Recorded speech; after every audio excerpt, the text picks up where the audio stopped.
Hello मेरे किसान मित्रों, आपको सदर प्रणाम। मित्रों, आपके लिए एक धान की फसल के बारे में जानकारी दे रहा हूँ।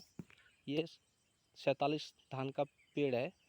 आप इसको आप देख सकते हो कि 15 दिन में ये कितना ग्रोथ कर गया। ये 15 दिन में ये फुल ग्रोथ कर गया। इसकी कारण क्या है? खेत में पानी होना बहुत ज़रूरी है। और बरसात के टाइम में ना धान में अभी पानी इतना होना चाहिए, कम से कम उसकी जड़ ढका रहे पानी से। और दूसरी बात यह है कि इस टाइम बरसात के मौसम में बारिश के ऊपर सभी डिपेंड रहते हैं, मगर एक चीज़ है कि खाद डालने का नियम हर किसान भाइयों को पता भी नहीं होता।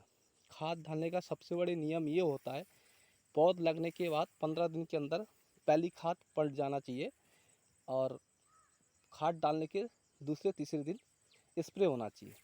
जैसे क्लोरोसाइपर से भी स्प्रे कर सकते हो, क्लोरोसाइपर और साइपर मिक्स वाला भी स्प्रे कर सकते हो, जिससे धान में कीड़े ना लगे और उसकी गाप की कीड़े से बचाया जा सके। इससे क्या होता है कि धान में जो नया कल्ला आता है वो बराबर आना चालू हो जाता है। धान की आपकी जड़ से दिखा रहा हूँ। धान की खेती बहुत ही ध्यानपूर्वक करना पड़ता है, क्योंकि धान के खेती में कीड़े सबसे ज़्यादा लगते हैं। इसमें ध्यान से देखते रहना चाहिए। और धान की खेती आपको मैं दिखा रहा हूँ। इसमें मैंने अभी इस टाइम डाला है मोनोजिंग जगह डाला है 33% और डीएपी का 2 कट्टे डाला हूँ पर एकड़ में और यूरिया 1.5 कट्टा पर एकड़ में। ये मैंने अभी इसको डाला हूँ, तो खेत की ग्रोथ भी देख सकते हो। और दूसरी बात है कि अगर सल्फर अगर आप खेत में मारते हो, डालते हो अगर, तो सल्फर डालने के बाद कम से कम 5 दिन तक खेत में पानी होना बहुत ही ज़रूरी होता है, क्योंकि सल्फर बहुत ही गर्म होता है। इसलिए आपको ध्यानपूर्वक सल्फर डालने के लिए जहाँ पे ज़मीन देखोगे, जहाँ पे पानी की हर जगह सुविधा है, तभी आप सल्फर प्रयोग करोगे। और दूसरी बात है घास मारने वाला दवाई। घास मारने वाला दवाई की आपकी विधि बता रहा हूँ। घास मारने वाला दवाई डालने से पहले जैसे आपको पहली खाद डालते हो या दूसरी खाद डालते हो, अगर खेत में अगर ज़्यादा घास अगर उगते हैं तो घास मारने का नियम ये होता है कि दूसरी खाद डालने से पहले भी आप डाल सकते हो, पहली खाद के बाद भी डाल सकते हो। अगर पहली खाद के बाद डालना है तो 25 दिन में अगर आप घास मारने वाला डालते हो तो आपको ध्यान ये देना पड़ेगा कि खेत बैठ तो नहीं रहा है, पेड़ में अगर ग्रोथ कम होता है तो आपको फिर दूसरा खाद डाल देना पड़ेगा, जिसमें आप आ, इसमें आप जो जाइम होता है, जिसे वो कल्ला फोड़ भी कहते हैं कोई लोग, तो जाइम और यूरिया मिला के डाल दीजिए, जिससे इसकी ग्रोथ फिर से चालू हो जाएगा। आप ध्यान से देख सकते हो।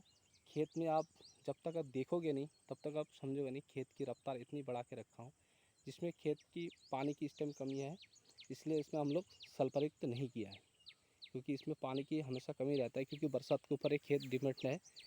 और सबसे बड़ी ध्यान ये देना पड़ेगा धान की खेती करने के लिए, उसमें घास की कम उगे, घास के लिए हर प्रकार से आपको ध्यान देना पड़ेगा, जिससे आपकी खेत बराबर चले।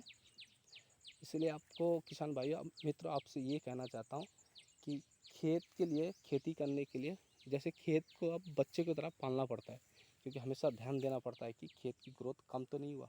ये आपको जो खेती दिखा रहा हूँ ये 15 दिन, आज 22 दिन हुआ है टोटली, तो 22 दिन में खेत बराबर चल रहा है, इसमें कोई वो नहीं है।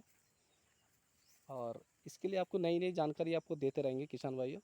आपसे मेरे से जुड़े रहिए। जैसे आपको किसान की खेती के बारे में अगर कोई भी जानकारी चाहिए तो आप मेरे को कमेंट में भेज सकते हो, जिससे आपको नई नई जानकारी आपको भेजते रहूँगा।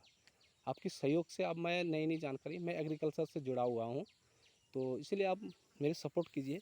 जैसे आपको नई जानकारी चाहिए, जैसे धान की खेती हो, परमल की खेती हो, चाहे भले और अरवी की खेती हो, हर चीज़ की खेती हम लोग करते रहते हैं, क्योंकि हमें 70-80 बीघा ज़मीन हमारे पास भी है। तो इसलिए आप मेरे को सपोर्ट करते रहिए। जैसे आपकी खेती के बारे में आपको जानकारी देते रहेंगे कि कैसे इसका ग्रोथ होता रहेगा, बढ़ेगा कैसे, इसकी जानकारी आपको हर वीडियो में आपको देते रहेंगे। किसान भाइयों, ये दक्षिका इंडिया चैनल है जो आपको इसमें सपोर्ट कीजिए और धान की खेती के बारे में नई नई जानकारी आपको देते रहेंगे। जय हिंद, जय भारत।